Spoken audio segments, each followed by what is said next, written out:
તમારે કોઈનો પ્રેમ મેળવવો હોય તો તમારે શું કરવું પડે? આ આટલું સૂત્ર છે. આપણે કોઈનો પ્રેમ મેળવવો છે તો આપણે શું કરવું પડે? બોલો. આપણે પ્રેમ કરીએ એટલે સામેવાળો આપણને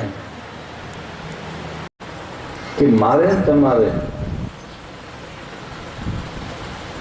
કોઈના પ્રેમની વર્ષા જોતી હોય તો જે બીજા નંબરનું જે સૂત્ર આવ્યું એ બરાબર એકદમ બેસે છે કે આપણે સાહેબ પ્રેમ કરવો પડે.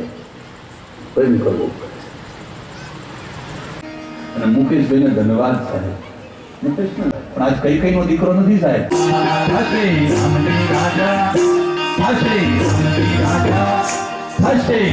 રાજા ને અમારી મહારાણી રાજા ને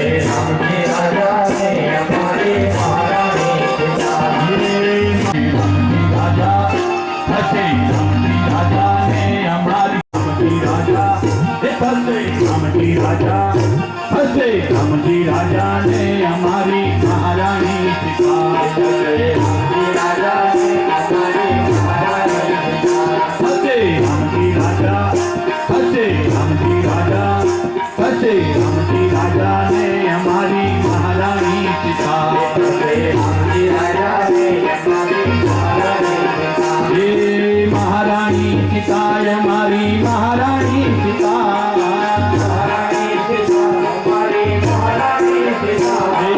મહારાણી સીતા મારી મહારાણી સીતા સીતાય મારી મહારાણી હસે રામજી રાજા હસે રામજી રાજા હસે રામજી રાજા ને અમારી મહારાણી. બહુ સારી રીતે સાહેબ ગાઈ રહ્યા છે, બધા સારી રીતે આનંદ કરી રહ્યા છે. અને એટલે મારી કરબદ્ધ પ્રાર્થના સાહેબ કે ગામની અંદર જે કોઈ નિવાસ કરો તો સાહેબ કોઈ જ્ઞાતિની વાત નહીં કરું, તમામ સાહેબ માનવ તરીકે જો આપણે બધા છીએ ત્યારે સાહેબ પ્રત્યેક વ્યક્તિ સાહેબ આ સુધી ક્યાંક આમ બહાર બેસીને સાંભળી હોય, ક્યાંક આગા પાછા બેસીને સાંભળી હોય, હવે 2 દિવસ છે ત્યારે સાહેબ આ કથાના મંડપમાં તમારું પદાર્પણ થાય એવું કરો સાહેબ. આમ વિના સંગ આમ આનંદ અને ઉલ્લાસથી અંદર આવો સાહેબ. હું જોતો હતો અમારે થોડા હરિજન ભાઈઓ પણ આમ બહાર બેઠા હોય, પેલા બીજા પણ બેઠા હોય, ત્યાં બેસી સાંભળે આમ કરે. તમને ઠીક યાસ ગાદી બોલાવે છે. મારો રામ જો વનમાં જઈને સાહેબ બધાને આ રીતે સ્પર્શ કરતો હોય તો મારી વ્યાસ ગાદી તમને બોલાવે સાહેબ. અને આખું ગામ તમને જ્યારે બધાને બધી જ જ્ઞાતિ સાહેબ કોઈ અહીં આગળ હડકો ભજે સો હડકો હોય સાહેબ. અહીં આ મંડપમાં સાહેબ હડકો ભજે સો હડકો હોય સાહેબ. જાત પાત પૂછે નહીં કોઈ, હડકો ભજે સો હડકો હોય સાહેબ. એટલે બધાને નિમંત્રણ છે સાહેબ. અને સાહેબ આ તો જો પાટીદાર સમાજની વાડી બને, કાલ સાહેબ કોઈ બીજા વાડી બનાવે. અને ગામમાં કંઈ પણ થતું હોય ને એમાં સાહેબ આપણે શું હોય આમાં આનંદ કરવાનો હોય. ખરજ નારા ખરજ થાવ લહેર કરવાની. તો એવું ત્યાં આમ અંદર પ્રવેશ કર્યો.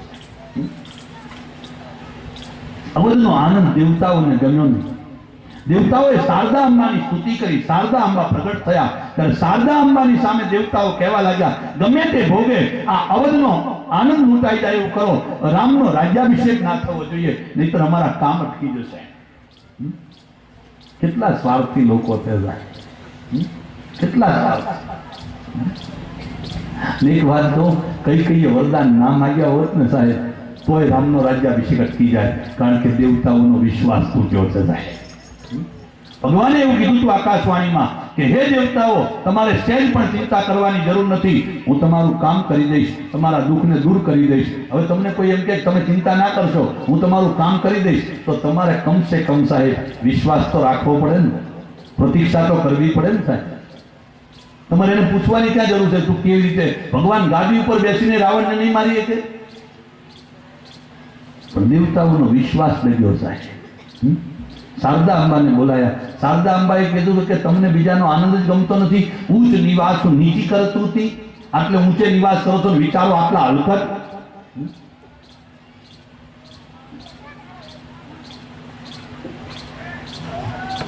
શારદા અંબાને વિનવણી કરતા દેવતાઓએ કીધું કે સમષ્ટિના હિતનું કામ છે અને એટલા માટે થઈને તમે ગમે તે કરો, અવધની અંદર કોઈની બુદ્ધિ ડોલાવો જેથી કરીને રામનો રાજ્યાભિષેક અટકે.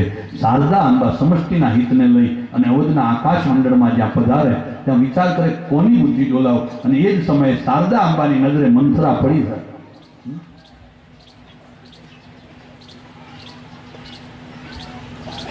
આમાં બે વસ્તુ છે, મ થ અને રા. અહીંયા આગળ વચ્ચે થ કાઢી નાખો ને સાહેબ, થ કાઢી નાખો ને સાહેબ, તો ઉલટાઓ તો આ રીતે થાય છે. અને પંડિત રામકિંકરજી એમ કહે કે જીવ અને બ્રહ્મ આ બેની વચ્ચે સાહેબ આ થ આવી જાય એને ભરત અને રામને જુદા પાડી દેવા છે સાહેબ. એને ગમે નહીં, લોભને ગમે નહીં કે રામ અને ભરત બે સાથે રહે, અને એટલા માટે મંથરાની યોજના આવી સાહેબ. મંથરાની બુદ્ધિ શારદા અંબાએ ડોલાવી અને મંથરા સીધી પૂછવા લાગી લોકોને કે આ નગર શેનું શણગાર્યું છે, શેના આટલા કૂદો છો? નગરવાસીઓ કહેવા લાગે તને ખબર નથી કુબડી, રામનો રાજ્યાભિષેક છે આવતીકાલે, રામ ગાદી ઉપર બેસવાના, એનો આનંદ છે. મંથરા કહેવા લાગી તમારો આનંદ મારે લૂંટી લેવાનો છે ભાઈ. ઘણાના જીવન જ આ હોય સાહેબ. કોકના આનંદ હોય ને સાહેબ, આનંદ લૂંટવાના જ કામ ઘણાએ કર્યા હોય, કોકની મોજું બગાડવાના જ કામ કર્યા હોય સાહેબ. આ જગતની અંદર સાહેબ તમે કોઈના ઘરની અંદર તેલનો દીવો સાહેબ આમ ટમટમતો હોય, એમાં તેલ ના પૂરી શકો તો કંઈ વાંધો નહીં, પણ સાહેબ કમસે કમ વાવાઝોડું બનીને ઓલવી તો ના નાખો. આટલું તો કરી શકો ને સાહેબ. આપણે ના પૂરીએ તો કંઈ વાંધો નહીં. કોકના આનંદને લૂંટી શું લેવાનો સાહેબ? કોઈની મસ્તીને સાહેબ આપણે બગાડાય નહીં. પણ આમાં તમારી સામે દલીલું કરશે કે અમે મસ્તીમાં જઈએ છીએ, તમે શું કામ ના પાડો સાહેબ? એ મસ્તી સસ્તી ના હોય સાહેબ. મસ્તી તો લાગી સાહેબ મીરાને, મસ્તી તો લાગી તુકારામને સાહેબ, મસ્તી તો લાગી નાનકને સાહેબ. ચડી સાહેબ, ચડી તો ચડી રા, કભી ઉતરી નહીં.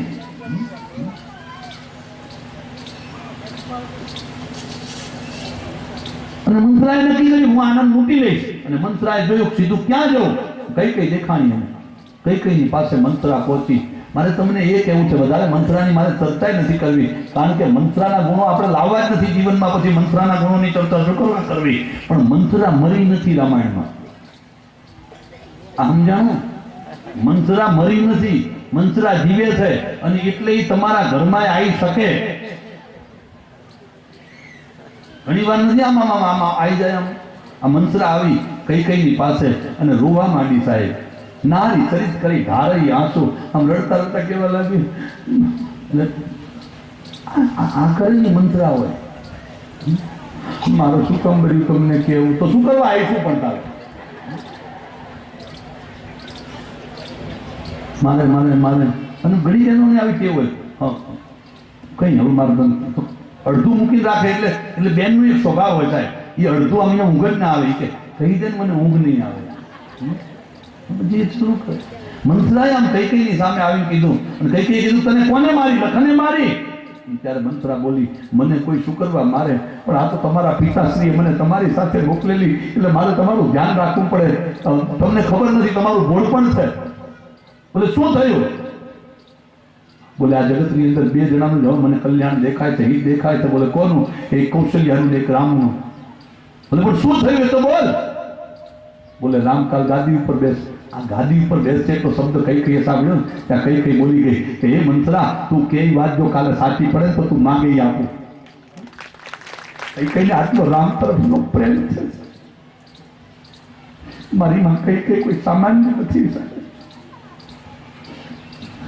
ઈશ્વરના અવતારીય કાર્યને પૂરું કરવાને વાસ્તે માએ કલંક વાળ્યું સાહેબ. ભગવાન રામે માને એમ કીધું, માં મારું અવતારીય કાર્ય પૂરું કરવા માટે કોઈ કે તો મને અહીંથી બહાર મોકલવો પડે, અને એ વખતે કલંક વળવું પડે. અને ત્યારે રામ તરફનો પ્રેમ એને લઈને કઈ કઈ કલંક વળવા તૈયાર થઈ જાય. મંથરાએ કઈ કઈ બુદ્ધિ બોલાવી છે અને કઈ કઈને કહેવા લાગી, મંથરા કે તમે એક કામ કરો ને, તમારે તો 2 વરદાન માંગવાના બાકી છે, એ 2 વરદાન જ માંગવાના છે, માંગી લો ને આ ઘડીએ. ભરત માટે ગાદી માંગો અને રામને માટે 14 વર્ષ.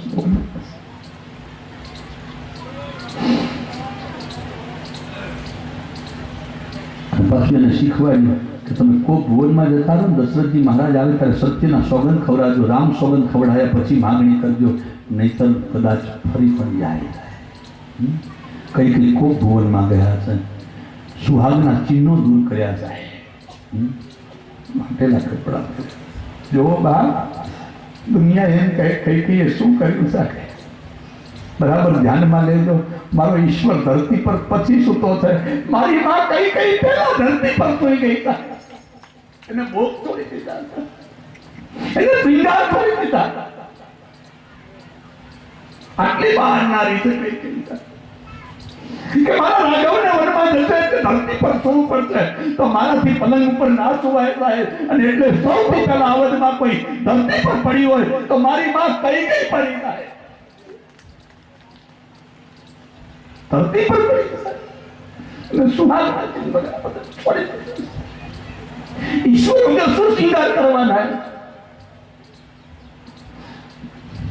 અવધમાં તો પછી આગ લાગી સાહેબ. આપણે કઈ કઈ કઈ આગ લગાડી સાહેબ, કઈ કઈ આગ લગાડી, કઈ કઈ પોતાના જીવનમાં સાહેબ આગ લગાડી કે રામ વગર કેમ જીવાય. પણ છતાંય બાપ દીકરાની ઈચ્છા અને દીકરાનું કઈ કામ થાય એને માટે થઈને કલંક વળવા તૈયાર થાય. ધરતી પર પડી છે મારી માં, સુહાગના ચિહ્નો નથી. અને સાંજના સમયે દશરથજી મહારાજ કઈ કઈના ભુવન પર ડગલા માંડે. વિચાર તો કરો, જેને ત્યાં 4 પુત્ર વધુ હોય એ બાપ હાલના સમયે પોતાની પત્નીના શયનખંડ તરફ જાય, ત્યાં રામ રાજ્યાભિષેક થાય. આપણે ત્યાં તો નિયમ હતા સાહેબ કે દીકરો પરણીને આવે ને પછી બાપનો ખાટલો ટાળિયા હોય સાહેબ. ત્યાં નિયમો સાહેબ આપણે 4 પુત્ર વધુઓ છે એ બાપે હાજના સમયે તો મંદિર જવાય જાય. સાંજનો સમય હરિભજનનો છે, ઘણા ડોહા બેઠા હોય છે મંદિરના ઓટલે સાહેબ, પત્તા જીકતા હોય. આજે જ્યાં ઝાલર વાગે ત્યાં પાછા બોલે, હાલો ખીચડી ખાવાનો ટાઈમ થઈ ગયો. પણ ડોહા આમ વરને આમાં મંદિર જાતો વાંધો શું થાય, પછી ખાસ તો નહીં ચાલે. મંદિર નથી જવું થાય.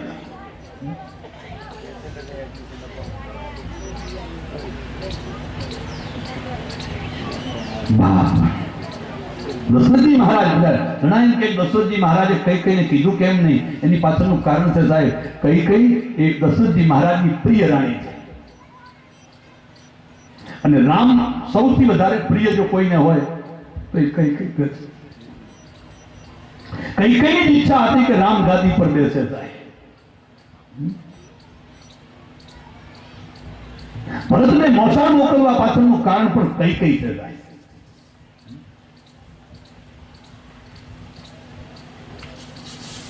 દશરથજી મહારાજ જયારે આવ્યા હતા, મંત્રાને પૂછ્યું, મંત્રાએ કોપ ભુવન બતાવ્યું અને કોપ ભુવન સાંભળતા ઇન્દ્રને સાથ આપનારો દશરથજી મહારાજ એના પગ ડગમગવા લાગ્યા સાહેબ.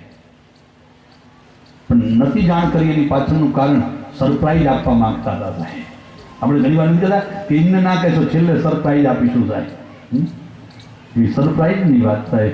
અને દશરથજી મહારાજ જ્યાં કોઈ ભુવનમાં ગયા, ધરતી પર કઈ કઈ ઊંડા પડ્યા, ત્યારે દશરથજી મહારાજ જે શબ્દો બોલ્યા છે એ કામ ભાષા છે સાહેબ. દશરથજી મહારાજ બોલ્યા, હે ગજગામિની, હે પીખ બચની, હે હાથીના જેવી ચાલવાળી, હે કોયલના જેવું બોલવા વાળી, તારું કોને હિત કર્યું એનું મને કહી દે, એટલે હું એનું આ કરી નાખું, તે કરી. તું કહેતી હોય તો આખી અમરાપુરી હેઠે ઉતારું. કઈ કીધું ખાલા વચનો ખોટા ખોટા ના આપશો, કોઈ દાડો કશું લાવતા તો છો નહીં. અને ત્યાં દશરથજી મહારાજ બોલ્યા કે કઈ મુખ તવ આનંદ ચંદ્ર ચકોરું. તારું મુખ જે છે ને એ ચંદ્ર સમાન, અને હું ચકોર પક્ષી બનીને એનું પાન કરું. આવી કામ ભાષાનો પ્રયોગ થયો છે. અને આ કામ છે, ક્રોધ છે, લોભ છે, ત્રણેય ભેગા હોય ત્યાં રામ ગાદી ઉપર બેસે નહીં. દશરથજી મહારાજની સામે કઈ કીધું કે મારે બીજું કંઈ જોઈતું નથી, મારા બે બાકી છે ને એ આપો તોય ઘણું છે. પેલા સત્યના સોગંદ ખાવ, સત્યના સોગંદ ખવડાવ્યા, અને પછી કઈ અંબાએ પહેલું વરદાન માગ્યું. એક ભરતને ગાદી સાહેબ. દશરથજી મહારાજ ત્યાં સુધી હજુ પણ એમ કહે કઈ વાંધો નહીં, ભરતને ગાદી મને વાંધો.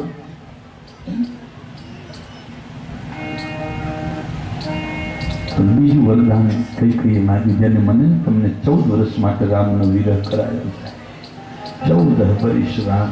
અને રામને વનવાસની વાત સાંભળી અને કઈને કરગરવા લાગ્યા દશરથજી મહારાજ. કઈને બહુ સમજાવી પણ કઈ માની નહીં. ત્યારે દશરથજી મહારાજ ધરતી પર પડી રામ રામ કરે. અવધના લોકોને ખબર નથી કે આ ઘટના ઘટિત થઈ ગઈ. ચોથો પ્રહર થયો, અવધના લોકો અવધપતિના દ્વારે આવ્યા. અવધપતિના દ્વારે આવીને અવધના લોકો એમ કહેવા લાગ્યા કે અવધપતિ તો ચોથા પ્રહરે ભૂપતિ જાગી જાય, આજે શું થયું હજુ સુધી જાગ્યા નહીં, મુહૂર્ત થઈ જશે. અવધના નરનારીઓને શું ખબર કેવી દાદાને કઈ દીધું મંજૂર. અને એ જ સમયે સુમંતજી આવ્યા. ત્યારે સુમંતને બધા લોકો ઘેડી વળીને એમ કહે, સુમંત જાઓ ના, અવધપતિને જગાડો ના. અને સુમંતજી જાય. સુમંતજી સીધા કઈ ના ભુવન તરફ કે મહારાજ ક્યાં હશે, અને ત્યાં મંત્રાએ કીધું ખૂબ ભુવનમાં. અને સુમંતજી ખૂબ ભુવનમાં જે આવ્યા તો દશરથજી મહારાજની સ્થિતિ જોઈ અને કઈ અંબાને પૂછે. ત્યાં કઈ અંબા કહેવા લાગી કે સુમંતજી તમે જલ્દી જઈને રામને લઈ આવો, કારણ કે અવધપતિ આખી રાત્રિના રામ રામ કરે છે, અને રામ આવે તો એની સ્થિતિમાં સુધાર થાય. અને એટલે સુમંતજી એ કુંભમાંથી બહાર નીકળી અને પરમાત્માના દ્વાર તરફ જાય છે. અવધના નરનારીઓએ જોયું સુમંત ગયા એવા જ પાછા આવે. પરમાત્મા પૂજાના વસ્ત્રમાં છે. સુમંતજી પરમાત્માના દ્વારે પહોંચ્યા અને પરમાત્માને જઈને એમ કહ્યું તમારા પિતાજીની સ્થિતિ બગડી, રામ રામ કરે. અને ત્યારે મારો ઈશ્વર વસ્ત્રો બદલવા પણ ના રહે, એને કીધું, જગતને સંદેશ આપ્યો કે આ જગતની અંદર સાચી પૂજા મા બાપની સેવા થાય. અને પૂજાના વસ્ત્રમાં મારો રાઘવ સુમંતજીની પાછળ એકદમ દોડતા સુમંત અને ભગવાન રામને જતા અવધવાસીઓએ જોયા અને અવધવાસીઓએ નક્કી કરી લીધું કે કંઈક આ ઘટિત બન્યું છે.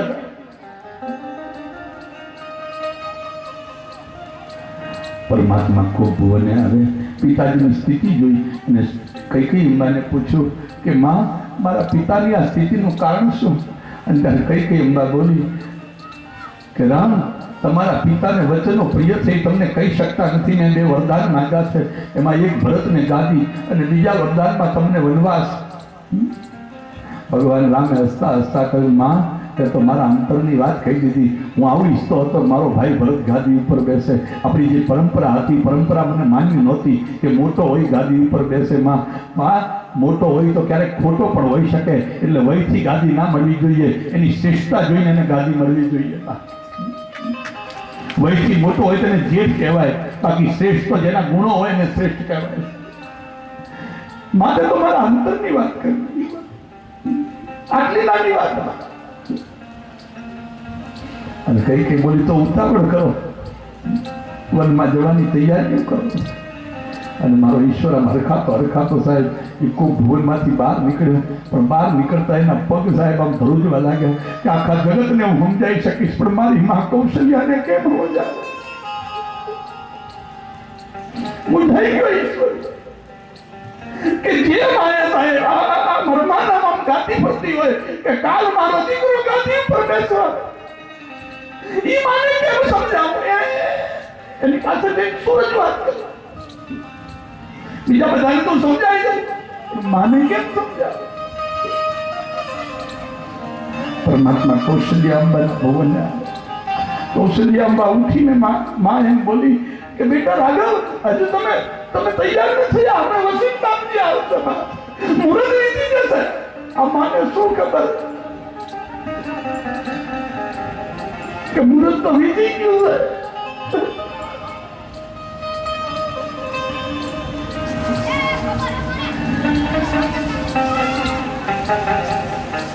પરમાત્મા માની સામે બેસી કહે માં ધીરજ રાખ માં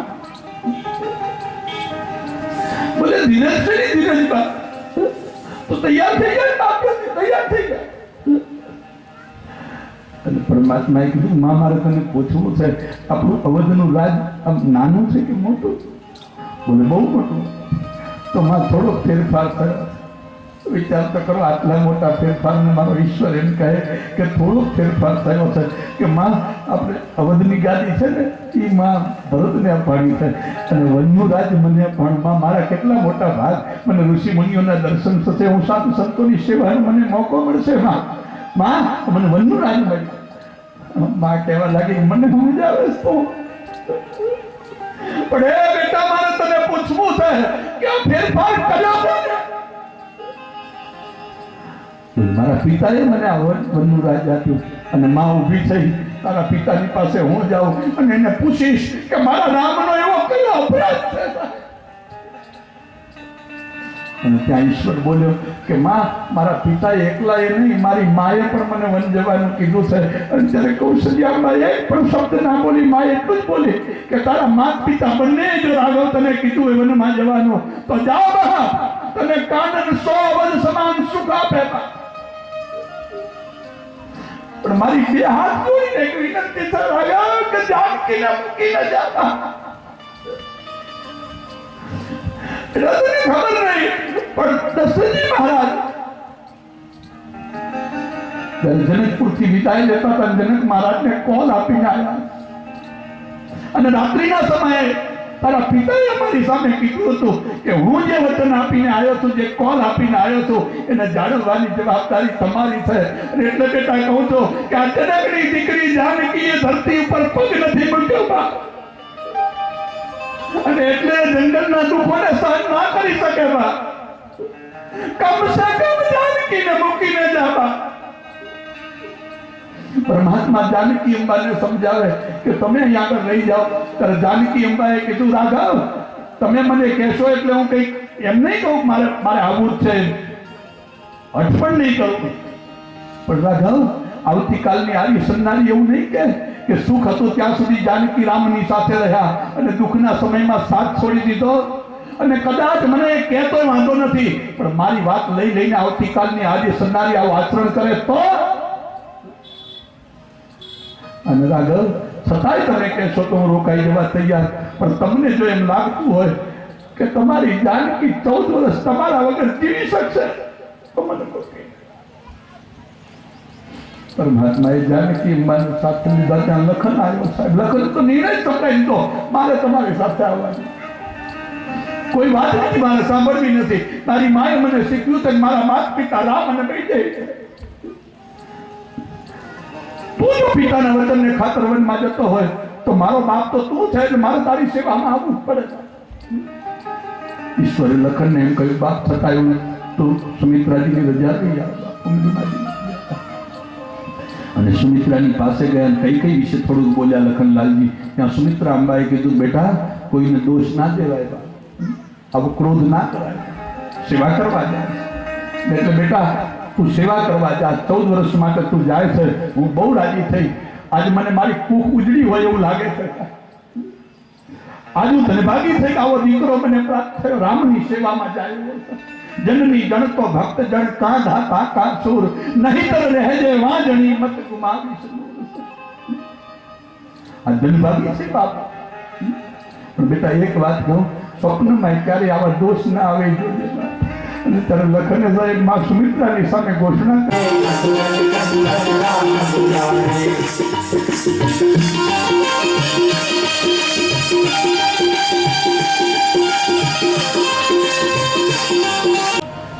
સુમંતને કહ્યું સુમંત મારે બીજી કથા નથી ના પડે સુમંત હું તને એ પૂછું છું કે રામ આવ્યો? સુમંત પોતાનું મસ્તક હલાવ્યું. બોલે લખન તો સુમંત નક્કી તું જાનકીને તો લઈને આવ્યો છું બા. અને ત્યાં સુમંતજીએ નકારમાં જવાબ આપ્યો અને ત્યાં અવધ પાછા ધરતી પર પડ્યા. રામ પ્રેમી વાત તુલસીદાસજી મહારાજ લખે પ્રાણ કંઠ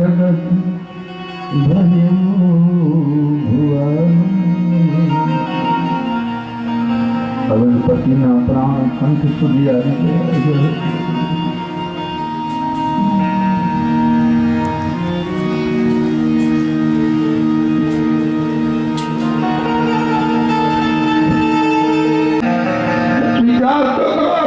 બ્રહ્માંડના નાયક નો પાપ છે.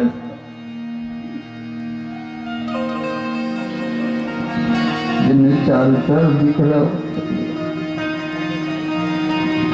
અવધપતિના અંતિમ સમય એક પણ દીકરો એની સામે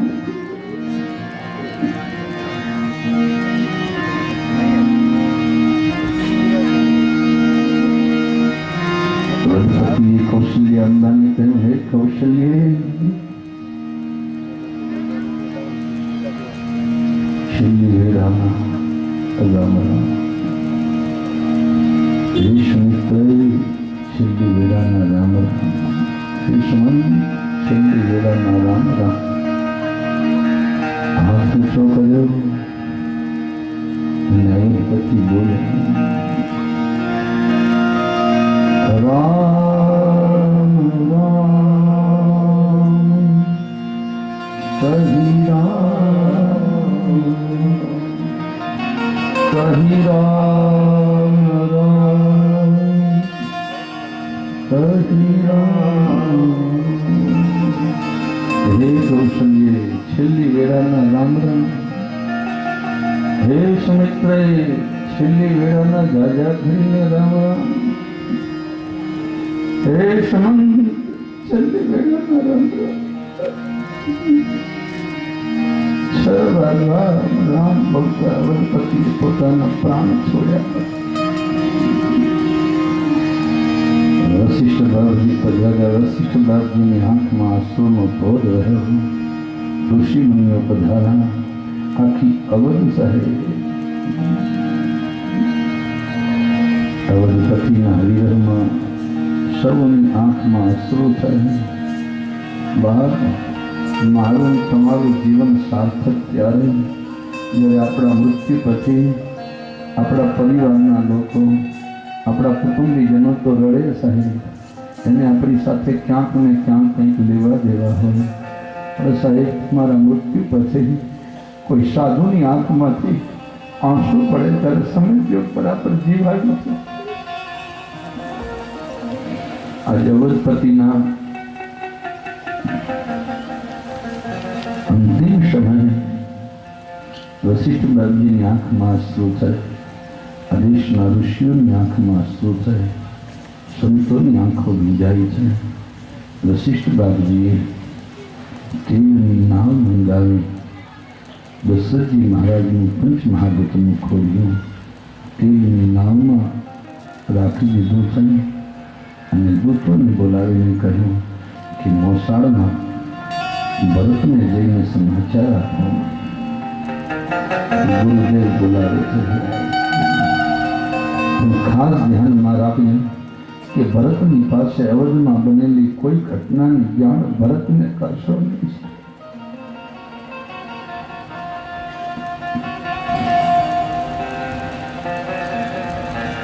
ભરતનો રામ તરફનો પ્રેમ જે છે એને કારણે છે. ભલે રાઘવેન્દ્રથી દૂર હોય છતાં અવધની અંદર જે કઈ ઘટનાઓ ઘટિત છે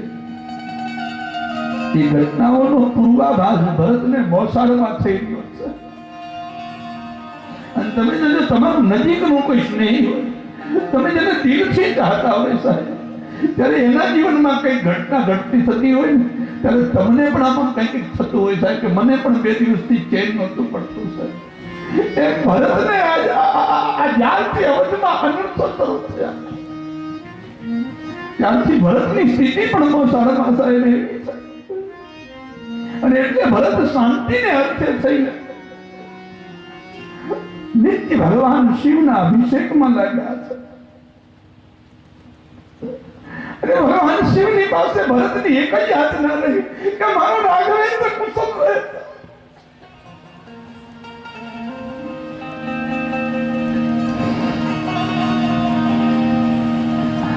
શિવ અભિષેક કહી વિધિનાના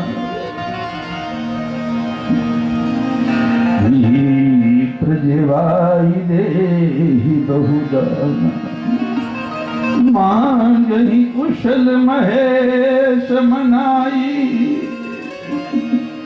કુશલ માત પિતુ પરિજન ભાઈ. ભગવાન શિવનો અભિષેક ભરતલાલજી કરે. દૂતો એવા સમય ભરતલાલજીની પાસે પહોંચ્યા. ગુરુદેવની યાજ્ઞા દૂતોએ ભરતની સામે ભરતને સંભળાવી ત્યારે જેનું હૃદય આશંકાથી ભરાયું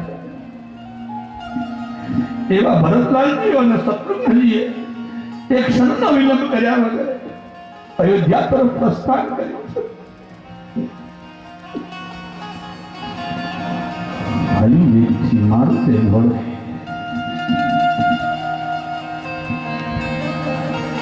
ભરતલાલજી અને શત્રુઘ્નજી મહારાજ દૂતોની સાથે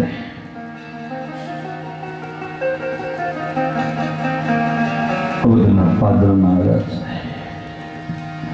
અને બહાર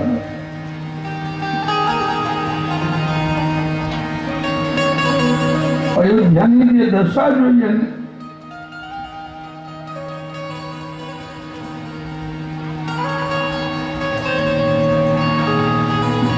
નગર પ્રવેશ કરતી વખતે ભરતલાલજીએ અવધની જે દશા જોઈ છે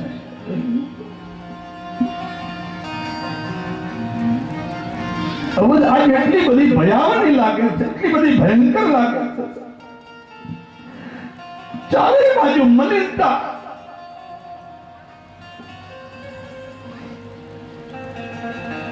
સામ્રાજ્ય સવાઈ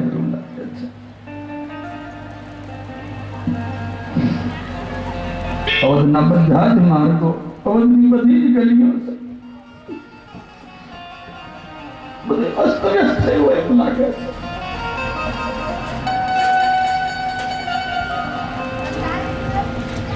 લતાઓ પત્ર પુષ્પ વિહીન થઈ છે. હરે રામ હરે રામ રામ રામ હરે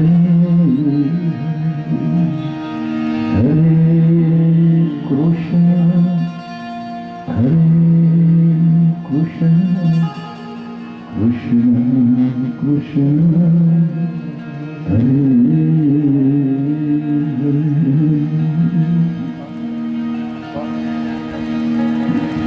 થોડી તમે જે શરબત પીવડાવવાની વાત હોય ઉતાવળ કરો સાહેબ. કથાના ક્રમમાં જે પ્રસંગ છે એમાં આ વસ્તુ થોડી વ્યાજબી ન દેખાય એટલે થોડી ઝડપ કરો. હું 2 મિનિટ હરિનામ લઈ લઉં ત્યાં સુધીમાં. પણ જ્યારે અવધમાં સાહેબ આટલું બધું દુઃખનું વાતાવરણ હોય થોડી ઝડપ કરીને પીવાનું રાખો. હરે રામ હરે રામ રામ રામ હરે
ભરત ચરિત્ર પૂરું થાય ત્યાં સુધી તમારી કોઈની કરતાલ નહીં થાય.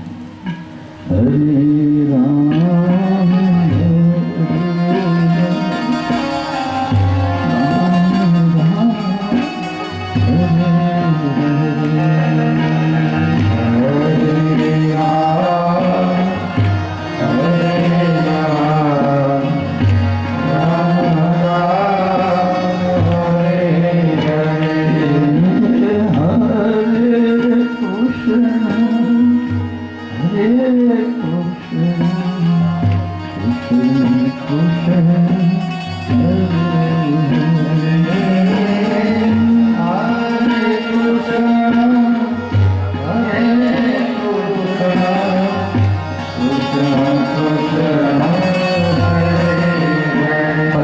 નગરમાં પ્રવેશ કરે એ વખતે જોયો તો અવધના નાગરિકો ક્યારે સાહેબ ઉત્સાહહીન ન હોય. ભરતને જોતા તો એનો ઉત્સાહ બમણો થઈ જાય છે. નગરવાસીઓએ ભરતને જ્યાં જોયા સાહેબ ત્યાં નહીં સ્વાગત નહીં ઉલ્લાસપૂર્ણ જોઈ ધની. નહીં તો આમ તો ભરત નીકળે તો ભરતનો જય જયકાર થાય છે. કેવલ કરવા ખાતર કરાતા હોય એમ નમન કરી કરીને લોકો આવે.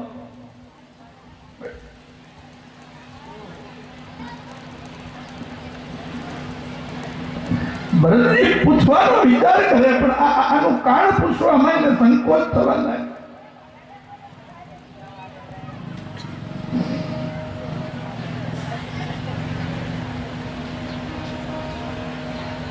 ભરતલાલજી સીધામાં કઈકઈના ભવને ગયા છે. ઘણા લોકો ભરતના આ નિર્ણયને લઈને ઘણા લોકો ભરત પર દોષારોપણ કરવા જાય કે ભરત સીધા જ કઈકઈના ભુવને કેમ ગયા? કૌશલ્યાના ભુવને જવું જોઈએ.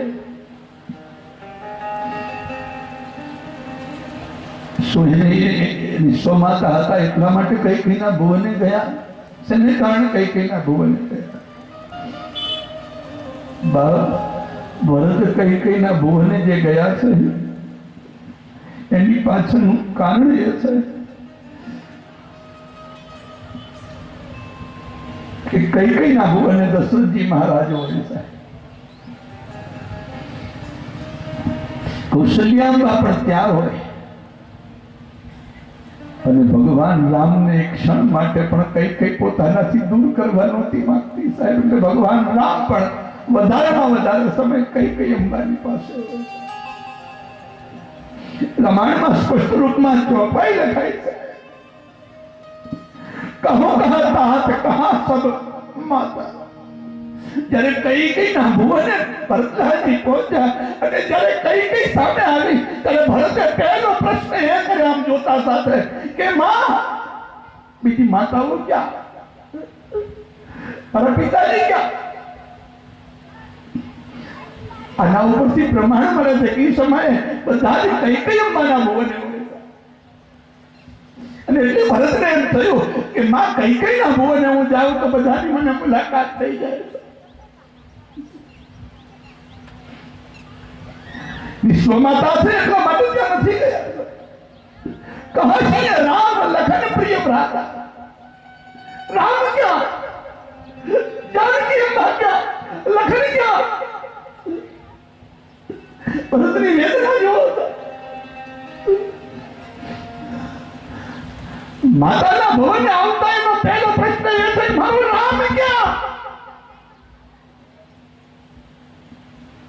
જેની આંખ હંમેશા રામને ગોતતી હોય સાહેબ એનું નામ ભરત. જેને બીજું કોઈ દર્શન ગમે નહીં એનું નામ ભરત. માં કઈ કઈ ના ભુવને ત્યાં પહોંચ્યા સાહેબ અને કઈ કઈ પોતે કરેલા કાર્યોની આત્મશ્લાઘાનું ગાન કરવા લાગી સાહેબ.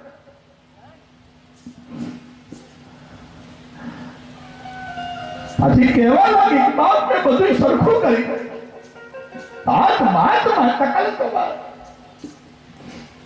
ભરતે બે હાથ જોડીને કઈ કઈ અંબાની સામે કહ્યું કે માં તું મને એ તો કહે કે અવધમાં બગડ્યું તું શું તે તારે બધું સરખું કરવું પડે.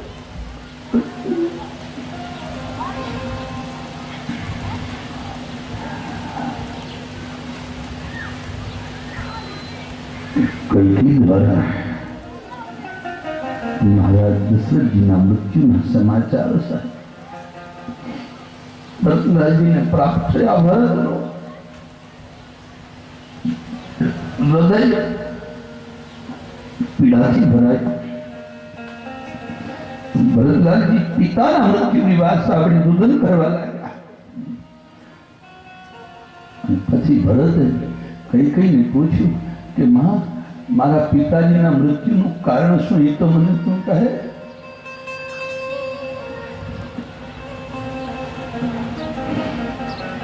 અને કઈ કઈ બોલી બેઠા તારા માટે મેં ગાદી માંગી અને રામને 14 વર્ષ બનવા અને ભરત પિતાના મૃત્યુનું દુઃખ જે હતું આપણે જાય એક આપણને દુઃખ હોય કે થોડીક પીડા હોય પણ એનાથી વધારે કોઈ બીજી પીડા થઈ જાય સાહેબ તો પેલું દુઃખ જે હોય પેલી પીડા હોય એ સહેજ વિસ્મરણ થઈ જાય. એમ પિતાના મૃત્યુની પીડા જે હતી એનું વિસ્મરણ થયું પણ રાવના વનગમનનું જે દુઃખ જે પીડા ભરતને ઉપડી સાહેબ માણસ આમ સ્તબ્ધ થઈ ગયો સાહેબ. ચેતન જતું રહ્યું એનામાંથી.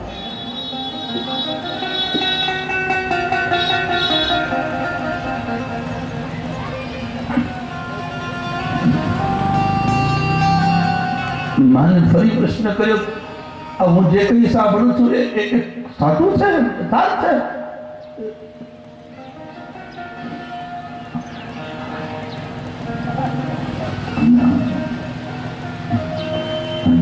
બીજી ક્ષણે સાહેબ ક્યારેય સાહેબ ભરતના જીવનમાં રોષ નથી આવ્યો. ક્યારેય રોષમાં નહીં આવેલો ભરત સાહેબ આજ રોષમાં આવ્યો, ક્રોધમાં આવ્યો.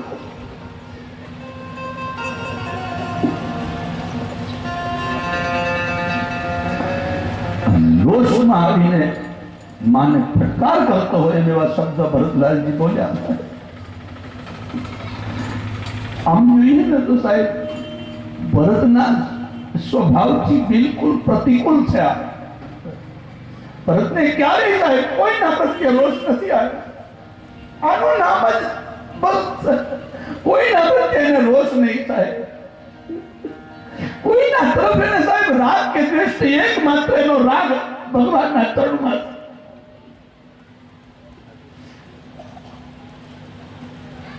કોઈ દિવસ એને ક્રોધ કર્યો નથી પણ આજ રહી ના શક્યો માણસ. એકદમ રોષમાં આવ્યો માણસ. અને તમે જો આપણા સ્વભાવથી આપણે આમ પ્રતિકૂળ જવું પડે ત્યારે કેટલું કેટલું કરવું પડે. રોષમાં આવીને ભરત માં કઈ કઈ ફટકાર કરે. આમ જુઓ ને બા ભરતનો પ્રથમ ગણો તો પ્રથમ અને અંતિમ ગણો તો અંતિમ. આ પ્રથમ ગણો તો પ્રથમ અને અંતિમ ગણો તો અંતિમ. આ ભરતનો રોષ છે સાહેબ. ક્યારેય ભરતે રોષ કર્યો નથી. અને આ પછી આ પ્રસંગ પછી તમે જુઓ ભરત ક્યાંય રોષિત થયા છે, ક્યાંય ક્રોધ.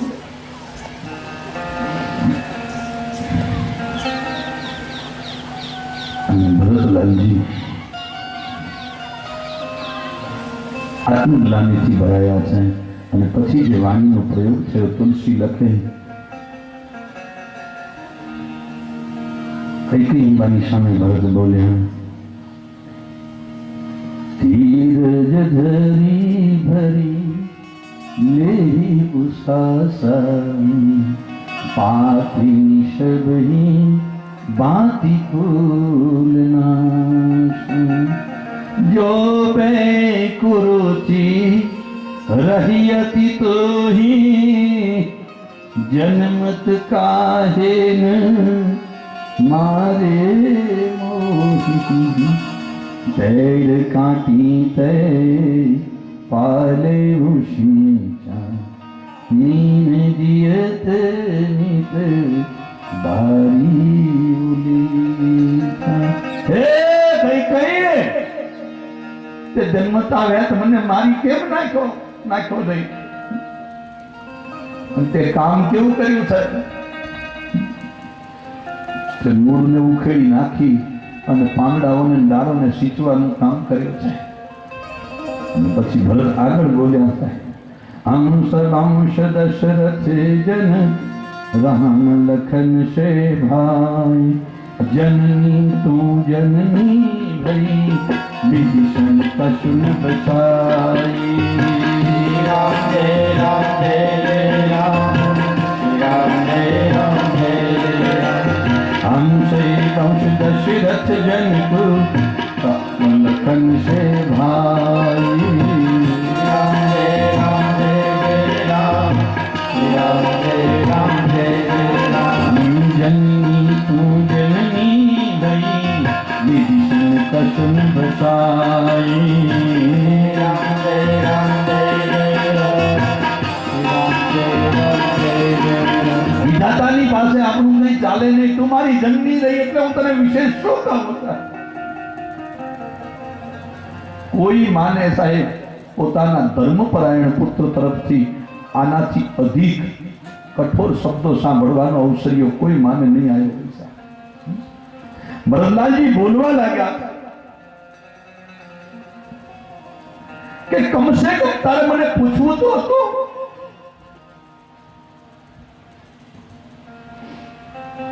તને એટલી ખબર ના પડી કે રામ અવધમાં ના હોય તો ભરત અવધમાં કેવી રીતે રહે?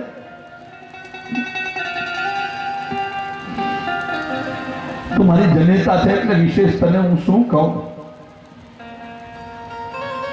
એક વાત સાંભળી લે કે જેને રામ અને વૈદેહી પ્રિય નથી એની સાથે મારો કોઈ નાતો નથી. જાય આજથી તું મારી માં નથી અને હું તારો દીકરો નથી.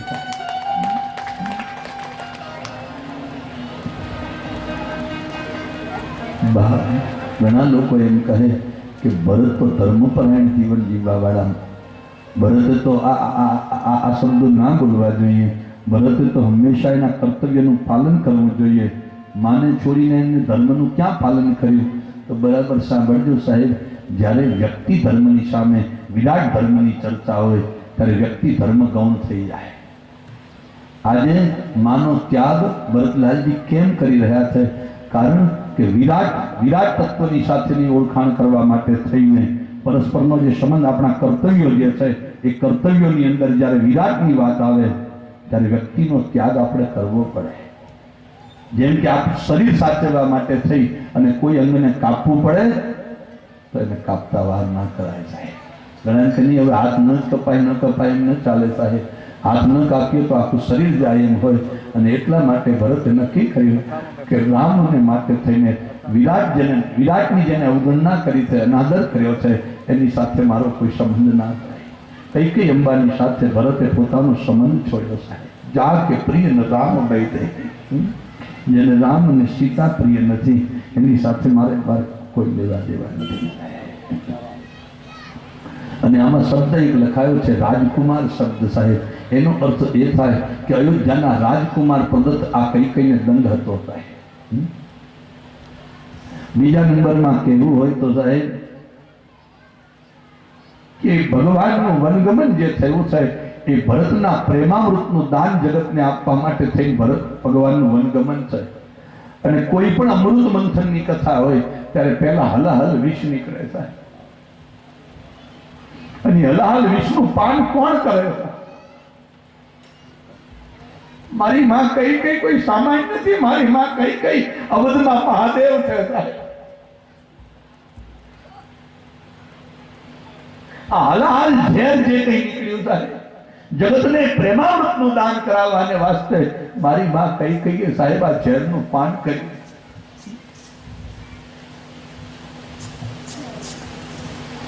પોતાનો દીકરો સાહેબ આમ કરીને આમ કહે છે કે તમારી માં નથી સાહેબ, એ માને